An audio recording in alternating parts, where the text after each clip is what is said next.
పని చేసిన 15 రోజులు పని చేయకపోయినా ఏసీలో ఉండి నెలకి ₹1,00,000 సంపాదించుకునే వ్యక్తిని వెస్టేజ్లోకి రాకముందు. మరి లీడర్స్ మీ ఎందుకు వచ్చిందో అప్పకుంటుంది. కొంతమంది 10,000, 20,000, 30,000, 40,000 సంపాదించే వాళ్ళు ఏమనుకుంటారంటే వెస్టేజా, సబ్బులు వేస్ట్ బిజినెస్, ఇది అందరూ ఖాళీగా ఉండేవాళ్ళు, పని లేనివాళ్ళు, పరిపాటు లేనివాళ్ళు, చదువు లేనివాళ్ళు, జాబులు లేనివాళ్ళు చేసేది. మనం జాబ్ చేస్తున్న మనం 40,000 వస్తుంది, మనకెందుకు వెస్టేజ్? మన కిరాణా కొట్టుంది నెలకు 30,000 వస్తుంది, మనకెందుకు వెస్టేజ్? అరే నాయన, నేను వెస్టేజ్లో రాకముందే వెల్ సెటిల్ ఏసీలో కూర్చొని 10 మందితో పని చేయించుకుంటూ నెలకి ₹1,00,000 సంపాదించే వ్యక్తిని వెస్టేజ్లోకి రాకముందు. మరి అన్నీ మూసుకుని ఎందుకు వెస్టేజ్లోకి వచ్చారు? మీరు చెప్పండి. ఇంత కష్టపడి ఒక నిరుపేద కుటుంబం నుంచి, ఒక పేద కుటుంబం నుంచి వచ్చిన వ్యక్తి ఇంత కష్టపడి ఆ బిజినెస్ ఇంత ఎస్టాబ్లిష్ చేసి 1 సంవత్సరం కాదు 2 సంవత్సరాల దగ్గర 10 సంవత్సరాలు కష్టపడి ఆ బిజినెస్ డెవలప్ చేసుకుని అంతా బాగుంది, పెళ్లి చేసుకుందాం అనుకునే టయానికి దాన్ని వదిలేసి వెస్ట్లోకి ఎవరు వస్తారా? మీరు వస్తారా? నీకే ₹1,00,000 ఆదాయం ఉంటే నీ కింద 10 మంది పని చేస్తే నువ్వే 15 రోజులు పనిచేసి 15 రోజులు ఇంట్లో ఉంటే నీకే జీతం వస్తే నువ్వే కనుక ఆ బిజినెస్ వదిలేసి వెస్ట్లోకి వస్తావా? నేను రాలా. నా ఫ్రెండ్ నన్ను ఈ బిజినెస్లో జాయిన్ చేసిన నా ఫ్రెండ్ ఒకరోజు ఫోన్ చేశాడు. ఆయన నేను 2 ఈ బిజినెస్ చేస్తాం, కంప్యూటర్ ఇన్స్టిట్యూట్లో చేస్తాం. ఫోన్ చేసి చందు గారు ఒక మంచి బిజినెస్ ఉన్నాడు. నాకు బిజినెస్ అనగానే అది సినిమాలో హీరోయిన్ చూసినప్పుడు రెక్లైన్లో అట్లా వస్తే అలాగే నాకు అట్లా వచ్చింది. సార్ బిజినెస్ సార్, రండి సార్ అన్న. వచ్చాడు. ఆయన కోసం 1000 కవర్తో చూశా. ఆయన రాగానే పేపర్ ముందెట్టా. అప్పుడు దాకా మాకు ఎలా ఉందంటే మా ఇద్దరి మధ్య బిజినెస్ ట్రాన్సాక్షన్. సార్ చందు గారు 10 మంది పిల్లల్ని జాయిన్ చేస్తే గవర్నమెంట్ వాళ్ళు 30 మంది ఇస్తారు సార్, 20 మందిని జాయిన్ చెప్తే తింటారు సార్, 30 మంది జాయిన్ అలా చెప్పుకునేవాళ్ళం. కాదు సార్ ఈసారి వెరైటీగా బ్యాగ్లో చెయ్యెట్టాడు, టీ పొడి తీసాడు, బ్యాగ్లో చెయ్యెట్టాడు, షాంపూ తీసాడు, నాకు ఏమే పెట్టాడు, బ్యాగ్లో అన్ని పెడతాడు ఒకటి కదా. నాకు అర్థం కావట్లా. సార్ బిజినెస్ అన్నాడు. అవును సార్ ఈ వాడుకుంటే చాలా నాకు వస్తుంది అన్నాడు. నా ఫీజు దగ్గర పోయింది, నాకు వాడుకుంటే లక్ష రావడం ఏంటి? అవును సార్ షాప్ మారిస్తే చాలు లక్ష వచ్చేస్తా అన్నాడు. మరి షాప్ మారితే లక్ష రావడం ఏంటి? మా తాత 30 సంవత్సరాల నుంచి 30 షాపులు మార్చాడు. వచ్చిందా? మా నాన్న 30 సంవత్సరాల నుంచి 30 షాపులు మార్చాడు. వచ్చిందా? ఇదేంటి షాప్ మార్చే లక్ష అంటాడు, సబ్బులు అంటాడు, పేస్ట్ అంటాడు అనగానే నాకు వెంటనే బొర్రెటిక్కిపోయి సార్ దయచేసి సబ్బులు వేస్ట్ ఇచ్చి వెళ్ళిపోండి సార్, మీరు ఎట్ట కనపడుతుంది మీకు సబ్బులు వేస్ట్ అమ్ముకునే వాళ్ళ కనపడుతున్నా. నాకు వచ్చినప్పుడు కూడా ఆడికి ఏం తెలియదు. ఇక్కడ ఉన్న పెద్ద దరిద్రం ఏంటంటే మేము ఇక్కడ 4 ముక్కలు చెప్తామా, మిమ్మల్ని ట్రైనింగ్ అటెండ్ అవ్వమంటావా, మీరు అటెండ్ అవ్వం. ముందు కొన్న ప్రోడక్ట్ మన వాటిలో తీసుకెళ్ళి ఎదుటి గమ్యాల్సి వస్తాం. ఆడొచ్చి 4 ముక్కలు చెప్తారు, దానికి అర్థం కాక ఆడు మానేస్తాం స్టేజ్. వాడట్టుకి నా అప్లైన్ ఆడుకుంటే తీసుకొచ్చి నాకు అప్పు చెప్పాడు. ఆడికేం చెప్పాలో తెలియదు, నాకేం అర్థమవుతుందో తెలియదు. ఈ అన్న దండం పెట్టి ఆయన బయటికి ఏదో చెప్తున్నాడు, అది సార్ ఇది సార్ ఆయన కూర్చొని ముక్కలని చెప్తున్నాడు. నాకు అర్థం కావట్లా. చివరికి సున్నితంగా ఆఫీస్ నుంచి బయటకు పంపించేశా. వెళ్ళిపోతూ చందు గారు ఈ రోజు నీకు బాగా పనుంది అనుకుంటా, ఒక మళ్ళీ మీరు ఖాళీ ఎప్పుడో చెప్పండి అప్పుడు వస్తాను అన్నాడు. ఇప్పుడు ఇచ్చిన టైం నీకు దండగా మళ్ళీ చెప్తాను అనుకున్నావా? ఇవ్వను కూడా ఏమన్నా. ఆ తర్వాత పంపించేశానా? ఓరి అమ్మ తర్వాత ఫోన్ చేసేవాడు మా అప్లైన్లో. నా లవర్ కూడా 2 సార్లు చేసేది నిజం. పొద్దున్నే ఆగిపోనే, రాత్రి ఆగిపోనే, మధ్యాహ్నం ఆగిపోనే, సాయంత్రం ఆగిపోనే. అసలు ఖుషి పేషన్ ఎక్కడ కూడా ఉన్నా పిల్లల నుంచి మా కూడా అత్త కూడా ఆడదట. అన్నం తిన్నాను సార్, టిఫిన్ చేశాను sir, good morning sir, good night sir, ఎప్పుడు కలుద్దాం సార్ అంటలేదా? అక్కడ రాగెందుకండి? ఈ రోజు మిమ్మల్ని మీటింగ్ తీసుకురావడానికి ఎంత ఇబ్బంది పడతారు సార్? రాజమండ్రి ప్రోగ్రామ్ గుర్తుందా అని 3 రోజులతో ఫోన్ చేస్తుంటాడు. సార్ నిన్న రాత్రి సార్ రేపు మీటింగ్ ముందు గుర్తుందా అంటాడు. మళ్ళీ పొద్దున్నే సార్ బయలుదేరారా, హాల్ దగ్గరికి అక్కడ లేట్ అయితే సార్ ఎక్కడ దాకా వచ్చేసారు? మీరు అక్కడి నుంచి ఇక్కడికి వచ్చి ఆడు వచ్చే వరకు ఇచ్చిన వరకు అది డబ్బా కాదా? నా పరిస్థితి కూడా అలాగే. ఫోన్ చేసాడు, నేను డబ్బులు భయపడిపోయి ఫోన్ బ్లాక్ చేసేసాను. ఇంకొక అతను సార్ నేను అర్థం బ్లాక్, నేను బ్లాక్ అన్నీ బ్లాక్. అలా 4 నెలలు కలిసిపోయింది. అయిపోయిన తర్వాత ఒకరోజు వేరే ఫోన్ చేశాడు.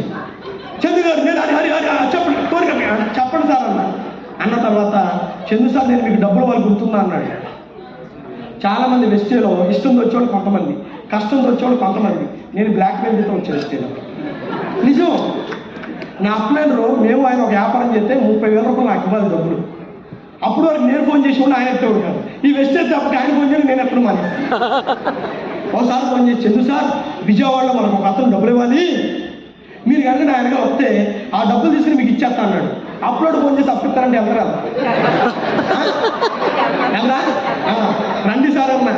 బండెక్కా, తీసుకెళ్ళాడు విజయవాడ అంబేద్కర్ స్టాచ్యూ వెనకాల PW స్టేట్ గెస్ట్ హౌస్ ఉంటుంది. ఆ గెస్ట్ హౌస్కి వెళ్ళాం. 10ంటికి కూర్చున్నాం, 11:30 అయిపోయింది.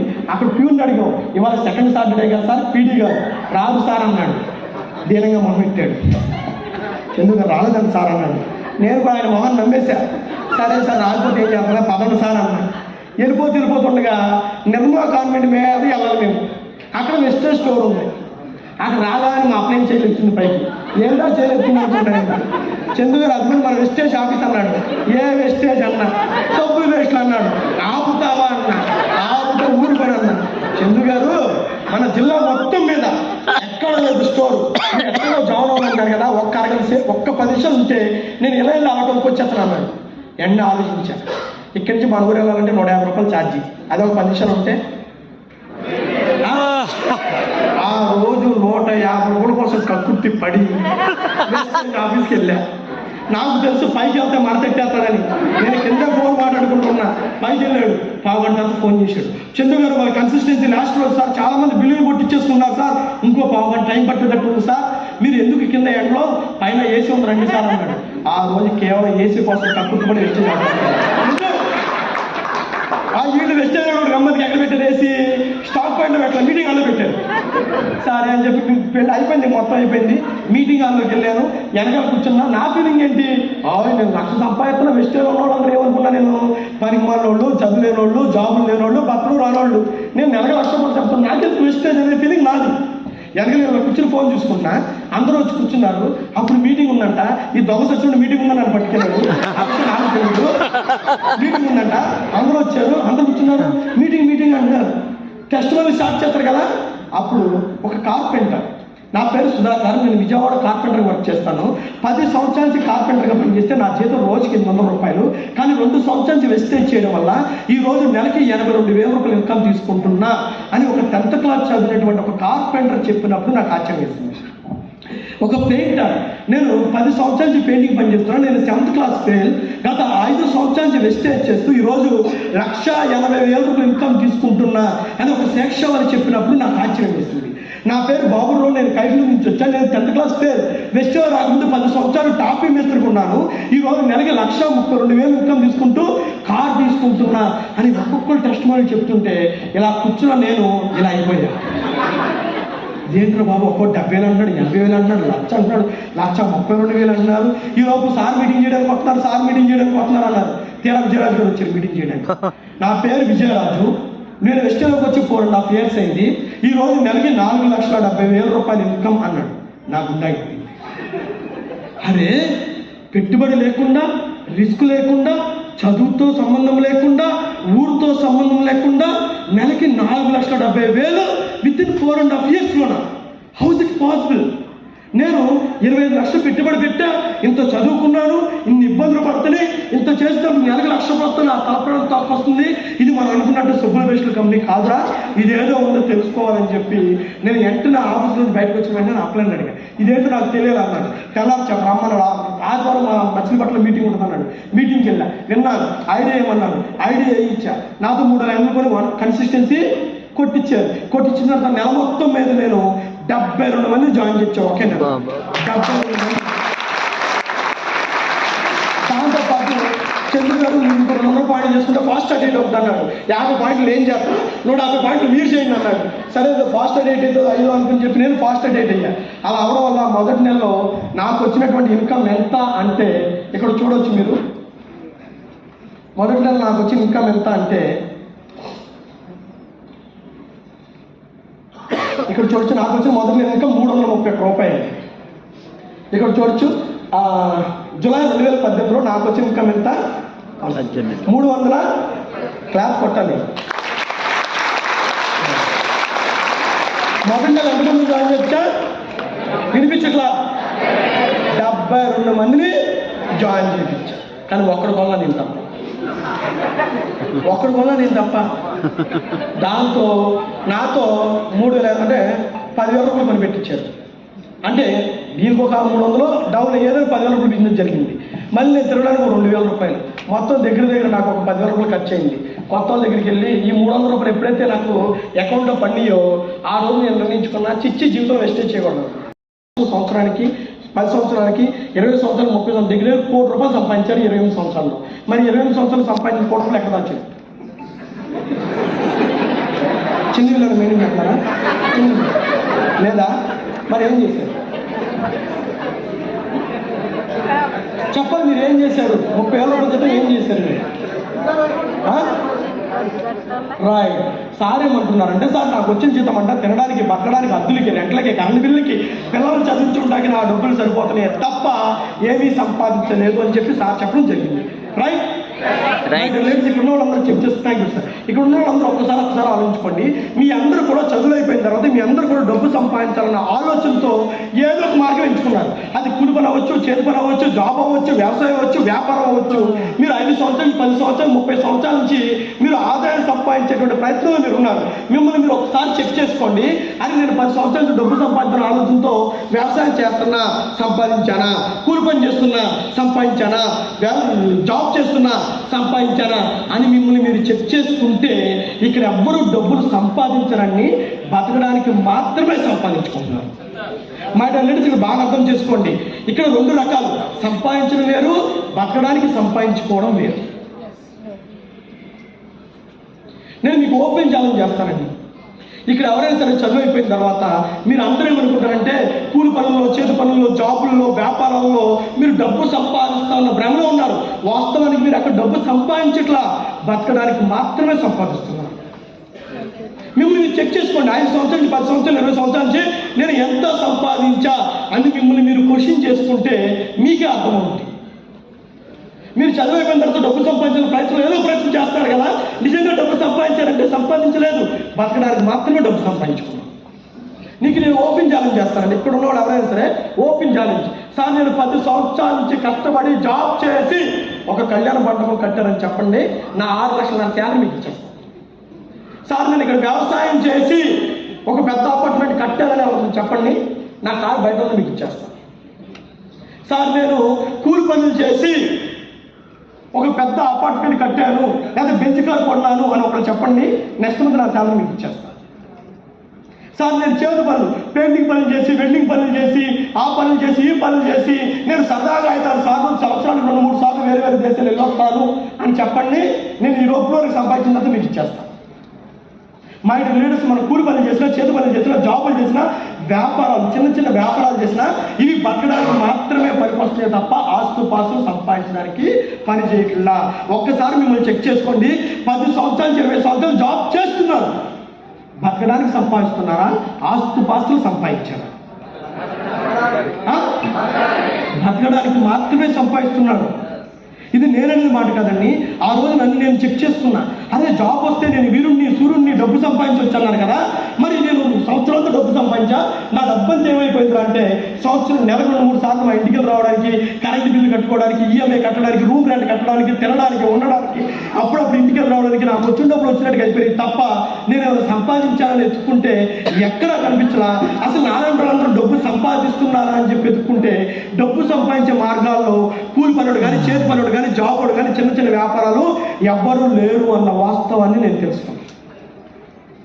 ఎవరైనా సరే ఇక్కడ కూలి పని చేసి బెంచ్ కారు కొన్నాను కూడా ఉంటే చెప్పండి, జాబ్ చేసి కళ్యాణ మండపం కట్టాను కూడా ఉంటే చూపించండి, చేతి పని పెయింటింగ్ పని చేసి అపార్ట్మెంట్ కొన్నాను కూడా ఉంటే చూపించండి. అది ఏ జాబ్ అయినా కలవండి. నువ్వు గవర్నమెంట్ జాబ్లో నీ జీవితం మొత్తం మీద 5 కోట్లు సంపాదించడానికి పంచి కింద కారిపోతాయి.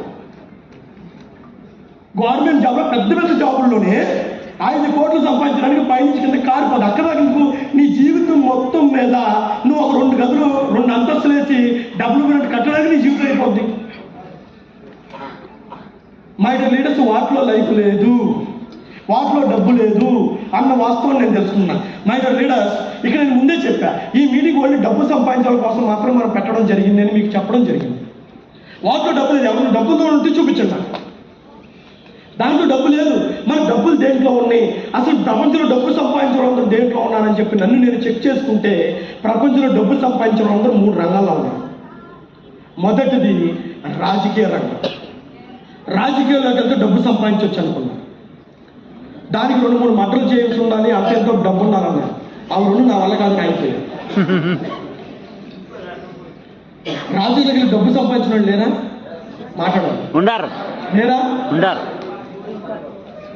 తర్వాత సినిమాల్లోకి వెళ్ళి డబ్బు సంపాదించడం చూశాను. ఒక పాలు అమ్ముకునే ఎన్టీఆర్ ఈరోజు 1000 కోట్లు సంపాదించుకున్నాడు. ఒక కానిస్టేబుల్ కొడుకు చిరంజీవి ఈరోజు 1000 కోట్లు సంపాదించుకున్నాడు. ఒక వ్యవసాయం చేసుకున్న నాగేశ్వరరావు ఈరోజు 1000 కోట్లు సంపాదించుకున్నాడు. నేను సినిమాలోకి వెళ్ళాలనుకున్నా. దానికి అందం కావాలన్నారు, అంతెంత యాక్టింగ్ కావాలి, ఈ రెండు నా దగ్గరలో ఉన్నాయి. మూడోది బిజినెస్ చేస్తూ డబ్బు సంపాదించవచ్చు అన్నాను. నేను ఖచ్చితంగా డబ్బు సంపాదించాలంటే ఈ 3 రంగాలు ఏదో ఒకటి ఎంచుకోవాలి. అప్పుడే నువ్వు డబ్బు సంపాదిస్తావు. మ్యాటర్ లేడీస్ ఇక్కడ ఉన్న వాళ్ళందరూ మగవాళ్ళు చాలా జాగ్రత్తగా ఉన్నారు. డబ్బు 2. ఒకటి, మీరు డబ్బు సంపాదించాలంటే ఫస్ట్ ఈ కూలి పనులు, చేతి పనులు, జాబులు, వ్యాపారాలు ఇవి వదిలేయాలి. ఇక్కడ డబ్బు లేదు. నీకు డబ్బు కావాలంటే నువ్వు వీటి నుంచి ఇటు చెంపోవాలి. ఇక్కడ బిజినెస్, రాజకీయం, సినిమా, ఇక్కడే డబ్బు ఉంది. నీకు డబ్బు కావాలా అటు నుంచి కావాలి. నీకు డబ్బు వద్దా ఇక్కడ ఉండొద్దు. ప్రపంచం డబ్బు ఉన్నాడు ఇక్కడ ఉంటాడు. ఇక్కడున్న వాడి దగ్గర డబ్బు ఉంటుంది. ఇక్కడ డబ్బున్న వాడి దగ్గర ఈ పనులు ఉండవు. ఏ పనులు? కూలి పనులు, చేతి పనులు, జాబులు, చిన్న చిన్న వ్యాపారాలు ఉండవు. ఇవి 2 మ్యాచ్ అవ్వవు. ఈ 2 రైలు పట్టాలంటివి. నీకు డబ్బు కావాలా? నువ్వు కూలి పనుల్లో, చేతి పనుల్లో, జాబుల్లో, వ్యాపారంలో ఉండవు. నువ్వు ఇక్కడ ఉంటావా? ఇక్కడ నీకు డబ్బు ఉండవు. నీకు డబ్బు కావాలా? నువ్వు ఇక్కడ ఉండవు. నువ్వు ఇక్కడ ఉండవు. నీకు డబ్బు సంపాదించాలంటే ఈ రెండింటిలో నువ్వు ఏదో ఎంచుకోవాలి. అటు డబ్బు లేదు, నువ్వు జీవితం మొత్తం కష్టపడిన డబ్బు లేదు. నీకు డబ్బు కావాలంటే ఈ 3 రంగాల్లోకి రావాల్సిందే. అప్పుడే నువ్వు డబ్బు సంపాదిస్తావు. అక్కడుంటే డబ్బు లేదు. ఎవరుంటే చెప్పండి. అక్కడుంటే డబ్బు ఉందని వాడు ఎవరుంటే చూపించండి. ముందు మీ పిచ్చి ఆలోచనలు నేను ఆ పని చేసి డబ్బు సంపాదిస్తా, కూలి పని చేసి డబ్బు సంపాదిస్తా, పెయింటింగ్ పని చేసి డబ్బు సంపాదిస్తా, ఇవన్నీ పిచ్చి మాట. నువ్వు డబ్బు సంపాదించాలంటే ఇటు నుంచి ఇటు రావాల్సిందే. ఇక్కడ డబ్బు ఉండదు. నీకు డబ్బు కావాలి, ఇటు ఉండాలి. ఇవి 2 పట్టాలంటే ఇవి ఎప్పుడు అతుక్కోవి. ముందు నువ్వు డబ్బు సంపాదించాలని అడ్డించి నువ్వు జంప్ అవ్వాల్సిందే. కాదు నీకు ఓపెన్ ఛాలెంజ్ చేస్తా. ఈ కళ్యాణ మండపం ఓనర్ని అడగండి. ఇక్కడ ఎవరు వాచ్మెన్ ఉంటాడు. మీ కళ్యాణ మండపం ఓనర్ ఏం చేస్తాడే అని అడగండి. మా కళ్యాణ మండపం ఓనర్ పెయింటింగ్ పని చేసి కళ్యాణ మండపం కట్టాడంటే నాకు ఆడిచ్చేస్తాను. రోడ్డు పక్కన బజ్జీలు వేసి కట్టాడంటే నాకు ఆడిచ్చేస్తాను. వ్యవసాయం చేసి బిల్డింగ్ కట్టాడంటే నాకు ఆడిచ్చేస్తాను. నేను డెఫినెట్గా చెప్పగలను, ఈ ఓనర్ ఈ 3 రంగాలు చెందడే ఉంటాడు. డెఫినెట్గా చెప్పాను. మీరు రోడ్డు మీద బెంజ్ కారు వెళ్తుంది, ఆపండి. ఆ డ్రైవర్ని అడగండి, బాబు ఈ బెంజ్ కారు ఓనర్ ఎవరని అడగండి. ఈ బెంజ్ కారు ఓనరు రోడ్డు పక్కన నూడిల్స్ బండి వేసుకున్నాడు అంటే నాకు ఆడిచ్చేస్తాను. ఈ బెంజ్ కారు ఓనరు జాబ్ చేసుకున్నాడంటే నాకు ఆడిచ్చేస్తాను. ఈ బెంజ్ కారు ఓనరు వ్యవసాయం చేసి బెంజ్ కారు కొన్నాడంటే నాకు ఆడిచ్చేస్తాను. డెఫినెట్గా ఆ బెంజ్ కారు 3కి సంబంధించింది. అయితే రాజకీయ నాయకుడు ఉండాలి, లేదా సెలబ్రిటీ ఉండాలి, లేదా బిజినెస్ మ్యాన్ ఉండాలి. వాళ్ళకు మాత్రమే ఆ కారు కొనే అర్హత ఉంటుంది. మీరు డబ్బు సంపాదించాలంటే ఖచ్చితంగా అభివృద్ధికు రావాల్సిందే. నువ్వు అక్కడుండి డబ్బు సంపాదిస్తానని ఎవరన్నా ఛాలెంజ్ చేయండి, నా కారు మీకు ఇచ్చేస్తాను. ముందు మీ ఆలోచన డబ్బు సంపాదించాలంటే అటు నుంచి వచ్చేయాలి. రైట్. ఇప్పుడు నేను అటు నుంచి రావాలి. ఇటు రావాలంటే ఏం చేయాలి? ఈ 3 ఏదో ఒకటి ఎంచుకోవాలి. నేను సినిమాల్లోకి వెళ్ళలేను, రాజకీయాలు వెళ్ళలేను, సరే బిజినెస్ చేద్దామని చెప్పి ఎన్ని జాబ్ చేసేవాడిని. జాబ్ వదిలేసి మళ్ళీ మా ఊరు వచ్చేసి, ఎప్పుడైతే జాబ్ వదిలేసి మా ఊరు వచ్చానో ఆ రోజు నా తల్లిదండ్రుల ఆనందం చూడాలి, మామూలుగా లేదు అసలు. ఉంటుందా ఆనందం? ఉంటుందా? అమ్మమ్మ ఆ రోజు మా నాన్న తిట్లు ఈ రోజు నా చూడకుండా ఉంది. నీకు పిచ్చి పట్టిందా, మెంటలు పట్టింది, అసలు బుర్ర తక్కువ ఏదవా, బుర్ర పని చేద్దావా, పనికి మాలోడు ఆ జాబ్ వదిలేసి వచ్చాడు ఏంటి? మన ఫ్యామిలీలో సాఫ్ట్వేర్ జాబ్ నీకు వచ్చింది అనుకున్నాను. అసలు జాబ్ వదిలి మైండ్ ఉందా, పిచ్చి ఉందా, అసలు మైండ్లో మెంటలో అది ఇదని చెప్పి అసలు 6 రోజులు పెట్టి వాయించడం, తబల వాయించినట్టు వాయించేసాడు అనమాట. మామూలుగా వాయించలేదు అసలుకి. మా అక్కోడి ఫోన్లు, మా అన్నయ్యోడి ఫోన్లు, వాళ్ళ ఫోన్లు, వీళ్ళు ఫోన్లు, జాబులు వేసాడంట, అదంతా ఇదంతా అని చెప్పి 6 రోజులు నా మైండ్ తినేసాడు. ఒకరోజు ఫైన్ డే నన్ను ఇంట్లోంచి బయటకు పిలిపించారు. సరే జాబులు లేదు వచ్చా, ఏం చేద్దామని వచ్చావరా అన్నాడు.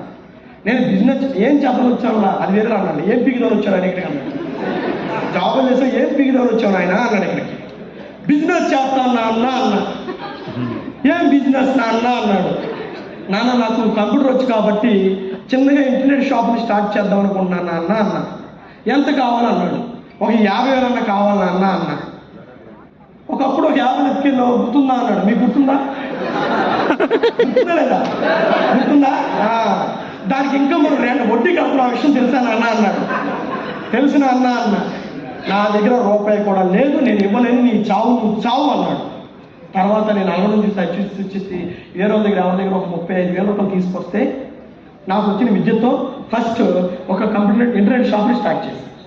నాకు వచ్చిన విద్యతో ఒక ఇంటర్నెట్ షాప్ని స్టార్ట్ చేయడం జరిగిందండి. ఇక్కడ చూడొచ్చు, ఇదే నా ఇంటర్నెట్ షాపు. దీంట్లో కూర్చుంది కూడా నేనే. ఇంటర్నెట్ షాప్ని స్టార్ట్ చేసి ఒళ్ళు దగ్గర పెట్టుకుని, మై డియర్ బాగా అర్థం చేసుకోవాలి. ఎందుకు చందు గారు ఒళ్ళు దగ్గర పెట్టుకోమంటున్నారు? నువ్వు ఏ రంగాన్ని ఎంచుకున్నా ఆ రంగంలో నీకు సీరియస్నెస్ లేకపోతే ఆ రంగంలో నువ్వు పైకి రాలేవు.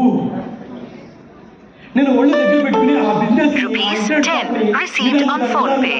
నిదానంగా డెవలప్ చేసుకుంటూ 8 సంవత్సరాల్లో ఇంటర్నెట్ షాప్ని కాస్త కంప్యూటర్ ఇన్స్టిట్యూట్ కింద మార్చడం జరిగింది. ఆ కంప్యూటర్ ఇన్స్టిట్యూట్ కూడా 1 కాదు 2 కాదు, మచిలీపట్నం, గుడివాడ, పెడన, గూడూరు ఇలా 4 ఏరియాలో ఓన్ కంప్యూటర్ ఎడ్యుకేషన్ పెట్టి గవర్నమెంట్ ద్వారా ప్రాజెక్టులు తెచ్చుకుని గవర్నమెంట్ పిల్లలకి ట్రైనింగ్లు ఇస్తూ 10 మంది ఎంప్లాయీస్ నా కింద మెయింటైన్ క్లాస్ చెప్తారు, నమ్మేస్తారు. నాకు అలాంటిది నిలవత్తం కష్టపడి ఆన్లైన్ బతులాడితే వచ్చింది 300 రూపాయల. అందులోనూ అప్పుడు దాకా నన్ను జనాలు చూసి గుడ్ మార్నింగ్ సార్ అన్నాడు. ఈ వ్యక్తులు ఎప్పుడైతే జాయిన్ అయ్యాను నన్ను చూసి జనాలు భ్రాంతులు కూడా అయిపోతున్నారు. అసలు నన్ను మామూలుగా ఇంకా నేను ఇంటికి తప్పకుండా అడిగి బాధపడుతున్నాడు. నా ఫోన్ ఎత్తట్లా, నా మాట్లాడట్లా, అరే అంటే ఆయన ఫోన్ ఎత్తట్లా. ఇది ఏంటో అర్థం కావట్లా. ఇదేంటో వెస్టో రాకుండా నా వాల్యూ బాగుంది, నా పేరు బాగుంది, వెస్టో జాయిన్ అయిన తర్వాత ఎవరు నా మాట్లాడట్లా, ఎవరు అంటలేదని చెప్పి అనుకున్నా. తీరా అంత అయిపోయింది. నా ఫ్రెండ్ ఎప్పటి నుంచో బావా ఏదో ఉంటే జాబ్ చూడు బావా అనేవాడు. ఎలా నువ్వేం మెకానిక్లో, నాదేం సాఫ్ట్వేర్, నా దగ్గర ఎక్కడ జాబ్ చూడరా అన్న. సరే ఈ వెస్టేజ్ అనేది ఎదురువాడికి లైఫ్ వచ్చారు కదని చెప్పి పొద్దున్న చక్కగా నేను కొనుక్కొచ్చుకున్న ప్రోడక్ట్ని శుభ్రంగా కడుక్కుని బ్రష్ చేసేసి, అది నా సొంత క్లాస్మేట్ కదా, నా జిగిరి దాచి దోసు కదని పొద్దున్న ఆడి జిగిరి చెప్దామని చెప్పి సంచిలో ప్రోడక్ట్లు వేసుకెళ్ళి పొద్దున్న వేసి 8 ఆడి దగ్గరికి వెళ్ళిన తర్వాత ప్రోడక్ట్లన్నీ గురించి చెప్పిన వెంటనే ఒరే నువ్వు ఇప్పుడు జాయిన్ అయ్యావా, ఇది ఎప్పుడో వచ్చింది పోయింది అన్నాడు. అరే ఇది మోసం చేసే కంపెనీలా, ఇలాంటి వాటిలో జాయిన్ అవ్వదు, యామె వచ్చింది పోయింది, ఓటం వచ్చింది పోయింది, పెలస్ వచ్చింది పోయింది, బోల్డ్ అన్నీ చెప్తున్నా, నా గురించి అయిపోయింది. నేను వాడిని మోటివేషన్ చేద్దామని వెళ్తే వాడు నన్ను మోటివేషన్ చేసి పంపించాడు. నిజం, వెంటనే జీవితంలో వెస్టేజ్ చేయకూడదు అనుకున్నా. మోటివేషన్ చేసి పంపించకపోగా ఇటు గ్రూప్లో మాకు 10th క్లాస్ గ్రూప్ ఉంది. చందు గారు నా దగ్గరికి వచ్చాడు. చందు గారి దగ్గర గజ్జికి తామరకు శుభ్రం ఉంటాయంట. అది కామెంట్ ఒకరు కూడా బావా దానికున్నా, బావా దీనికున్నా అంటున్నారు. నాకు సిగ్గేసేసి వెస్టేజ్ చేయకూడదు అనుకున్నా. నిజం, అది అప్పుడు దాకేంట్రా, ఎంత వాల్యూ ఉంది, ఎంత గౌరవం, అప్పుడు దాకేంట్రా అన్నా. ఇక నాకు సిగ్గేసేసి వెస్టేజ్ చేయకూడదు నిర్ణయించుకున్నా. నేను వెస్టేజ్ కూడా నిర్ణయించుకుని మానేసినంత మాత్రాన మన పైన వదిలేతరా కాల్స్ అంటే ఏ పని చేసుకున్నా వచ్చిన అక్కడికి 8 రోజులు గడిచిపోయిందండి. ఒకరోజు పొద్దున్న ఆఫీస్ ఓపెన్ చేసేసరికి నా దరిద్రం ఏంట్రా అంటే నా ఫోన్ ఎత్తపోయినా నా ఆఫీస్ అలా తెలుసు. పొద్దున్నే 8:30 వచ్చి నన్ను జాయిన్ చేస్తున్నాడు, ఆయన జాయిన్ చేస్తున్నాడు, నలుగురు వచ్చి నా ఆఫీస్ కూర్చున్నారు. బండి దిగా చూడండి ఏంట్రా ఆయన కర్మ అనుకున్నాడు. రండి సార్ పైకి వస్తున్నట్టు సార్ అన్నాడు. పైకి ఎక్కిచ్చారు, కూర్చున్నారు. చందు గారు మీరు మొదటి నెలలో బాగానే చేశారు కదా సార్, ఎందుకు మానేశారు అన్నాడు. ఇక నేను చేయను సార్ అన్న. ఓకే పట్టా చెప్పండి సార్ ఏంటి సార్ చేశారు, ఒక్క నా మాట నాతో నన్ను తిట్టుకున్నాడు. చిచ్చి నేను వెస్టేషన్గా నాకున్నంత కట్టేశాను. ఇక చివరికి ఏదైతే చెప్తున్నాడు, ఏదో అది అన్నాడు. ఏది చెప్పినా నేను వినే జాగాలో లేదు, దయచేసి మీరు వెళ్ళిపోండి సార్ అన్న.